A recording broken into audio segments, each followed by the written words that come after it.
You might say it was a smear campaign gone bad. And now Facebook has one big mess to clean up. That's next, smearing it away in Clayman's Corner. Have you heard about this? They took on Google and failed, backfired.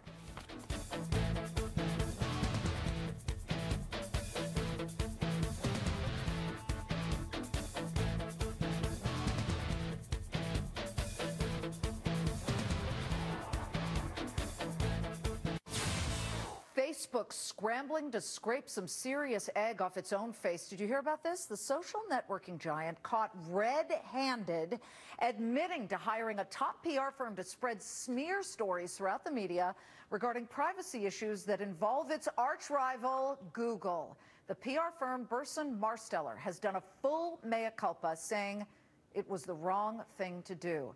But what's the fallout for Facebook? Let's bring in PR guru Bruce Turkel. He is CEO of Turkel Brand Management, joining me now in Clayman's Corner.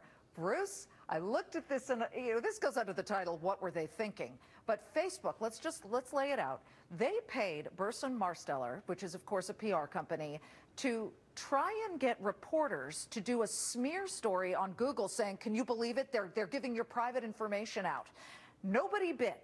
But what were they thinking in trying to get reporters from USA Today, Washington Post et al. To do negative stories on their arch rival? Well, it's pretty incredible if you think about it. I mean, here you have the Fox complaining about who is taking care of the hen house.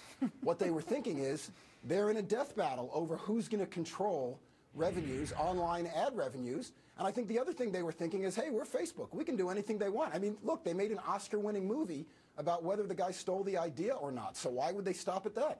And so here's what they did. They go to all of these media outlets. Nobody's really biting because they're saying, Google has problems with privacy, but what you're talking about is a specific division of Google called Social Circle. Reporters did basic reporting work and realized it wasn't a story. They made the mistake of calling a blogger named Chris Sokian. And when this guy said, what do you mean you're offering to write something with me? So let me just continue this because it's an interesting story of how it goes. They go to a blogger from a blog called Pastebin, which I guess a lot of people in Silicon Valley look at, and the blogger says, well, who's paying you? And they said, we're not telling you. And he says, oh, yeah, let me one-up you. I'm putting your emails on my website since you're not telling me. There it is. Who is paying for this? I mean, not paying me, but paying you to get me to do this story. And Burson Marsteller writes, can't tell you right now. We want to tell our viewers that Burson Marsteller told us that they have now admitted that it was Facebook because Facebook has now admitted it. But here's the statement. Now that Facebook has come forward, we can confirm that we undertook an assignment with that client. We'll take a quick commercial break and we'll try and get Bruce back in just a minute to continue this smear campaign discussion. Stay tuned.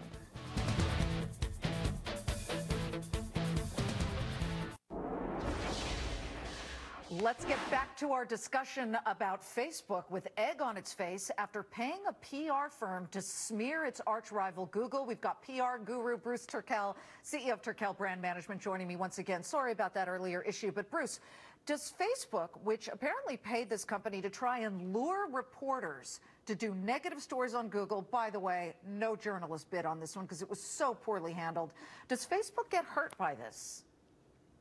I don't think so. I mean, in the short term, you're talking about it. In the short term, they're getting some play for it. But it seems to me that people get hurt of the PR firm. As you pointed out, they handled it badly. They got no play. They didn't actually do what their clients hired them to do.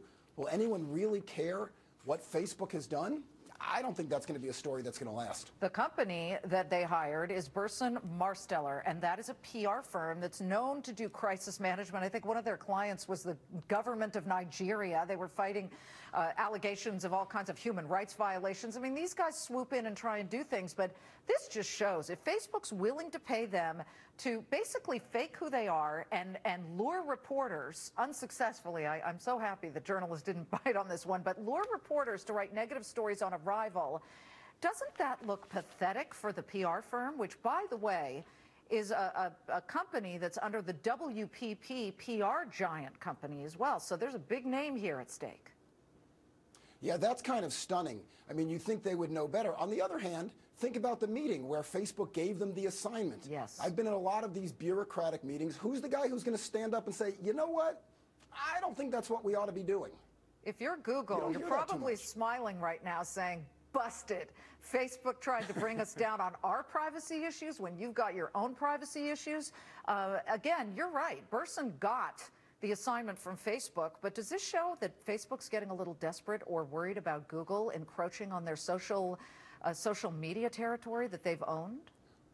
Well, Liz, there's a big war going on right now. Who is going to be the big daddy in the war to win online ad revenue? And it is Google versus Facebook. I guess the folks at Facebook have the hubris to believe they can do anything and thought this was a strategy that was going to make some benefit for them. Ultimately, the consumer doesn't care. It's already been shown that the consumer does not care that much about privacy.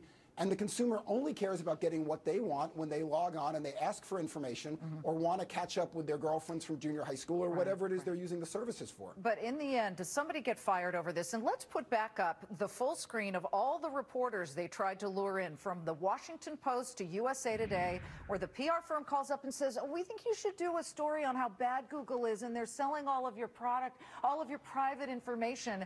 And bloggers said forget it. USA Today said forget. Everybody didn't bite. But does somebody does a head roll somewhere, whether it's at Facebook or Burson and Marsteller? Yeah, a head rolls at the PR firm.